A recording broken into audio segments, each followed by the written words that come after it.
Benjamin Netanyahu जो थोड़ी सी बुरी तरह फंस गया है, उसके बारे में बताते हैं। बेंजामिन नेतन्याहू के खिलाफ जानते हैं कि पूरी दुनिया है, उस पर वॉर क्राइम है, क्राइम अगेंस्ट ह्यूमैनिटी है, उस पर अरेस्ट वारंट है, सारी चीज़ें हैं ये सारे। अब उसके पास आखिरी सहारा कौन है? यूरोप में भी जो है सारे ममालिक एक तरफ से नाराज़ हो गए हैं, कोई कम कोई ज़्यादा, लेकिन नाराज़ तो सभी लोग हैं। सब लोग कहना है कि ये जेनोसाइड हो रहा है। यहाँ तक कि यूनाइटेड नेशन के जो है ऑफिशियल गए हुए थे तहकीक करने के लिए, उन्होंने भी रिपोर्ट पेश कर दिया कि गजा में जो चल रहा है वो जंग नहीं है, जेनोसाइड है। अब आखिरी सहारा उसके पास कौन था? आखिरी सहारा था Donald Trump, Republican party, MAGA supporter, make America great again वाले। अब उसमें भी दरार पड़ना शुरू हो गया है। और उसमें कैसे दरार पड़ना शुरू हो गया? अभी तो समझे कि अमेरिका में एक जो है इदारा है, समझे पार्लियामेंट्री का, उसके तरफ से आया है कि इजराइल पर ऑयल एम्बार्गो लगना चाहिए, वेपन नहीं सप्लाई करना चाहिए। तो उसमें एक बड़ा मामला ये आया है जो, और समझिए कि इजराइल के खिलाफ, बेंजामिन नेतन्याहू के खिलाफ अमेरिका में यहूदी लॉबी भी है। वो कहते हैं कि ज्यूज अलग है, ज़ायनिस्ट अलग है।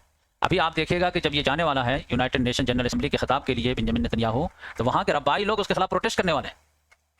और लोग कह रहे हैं कि आप लोग कंफ्यूज मत होइए, ज्यूज अलग है और ये ज़ायनिस्ट अलग है। ये ज़ायनिस्ट जो है वो ज्यूज में से भी कुछ है, क्रिश्चियन में से भी कुछ है, और हम लोगों का अकीदा अलग है मामला।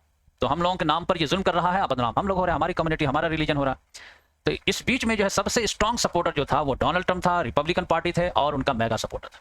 इसमें डंक लग गया है। तो आप कहेंगे कहाँ लगा है बताइए? तो ये आप जानते हैं कि एक हफ्ता पहले वहाँ पर एक बहुत बड़ा जो एक्टिविस्ट था और डोनाल्ड ट्रंप का बहुत बड़ा सपोर्टर था, और उसके बारे में बहुत ब्राइट फ्यूचर बताया जा रहा था कि कुछ ही दिनों के बाद व्हाइट हाउस में उसको बड़ा जॉब मिल सकता है, या फिर वो कोई जो है बड़े पोस्ट पे जो है जा सकता है। उसका नाम था चार्ली कर्क। वो एक यूनिवर्सिटी में खिताब कर रहा था, डोनाल्ड ट्रंप का ही एजेंडा आगे बढ़ा रहा था, और उसको समझिए कि किसी ने गोली मार दिया।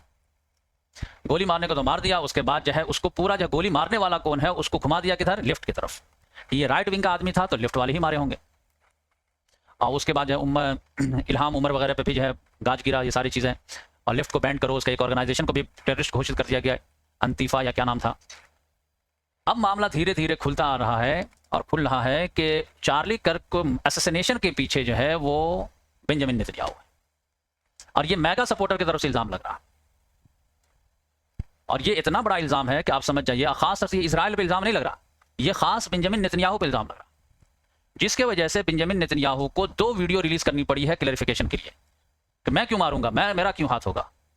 मैं तो उसको बहुत बड़ा लीडर समझता था, मेरे नज़र में तो वो हीरो था, इजराइल का तो वो एडमायरर था, तो हम लोग क्यों मारेंगे।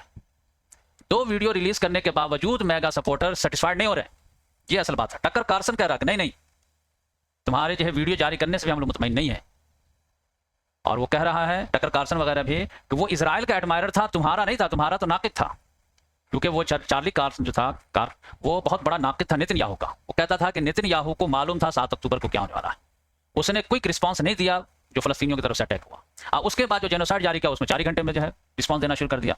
तो उसका कहना था ये। और अब जो ये जंग नहीं रोक रहा है तो वो नेतन्याहू अपना सर्वाइवल देखना चाह रहा है कि अगर अभी जंग रोक दिया जाए तो लाजमन जो है लोग फ्रेश इलेक्शन का मुतालबा करेंगे, और उस पर जो है इल्ज़ाम आएगा तो वो हार जाएगा। इसीलिए वो अपने पॉलिटिकल सर्वाइवल के लिए जो खींचे जा रहा, और अमेरिका से जो है मदद मांग रहा। अब वो अमेरिका का जो है वो ये था, कंजर्वेटिव था कि अमेरिका की दौलत जो इधर उधर नहीं लूटनी चाहिए। अब यहाँ पर जंग मुसल्लत है तो मजबूरी में कोई कुछ नहीं बोल पाता, जंग रुक जाए तो सारी दौलत रुक जाएगी।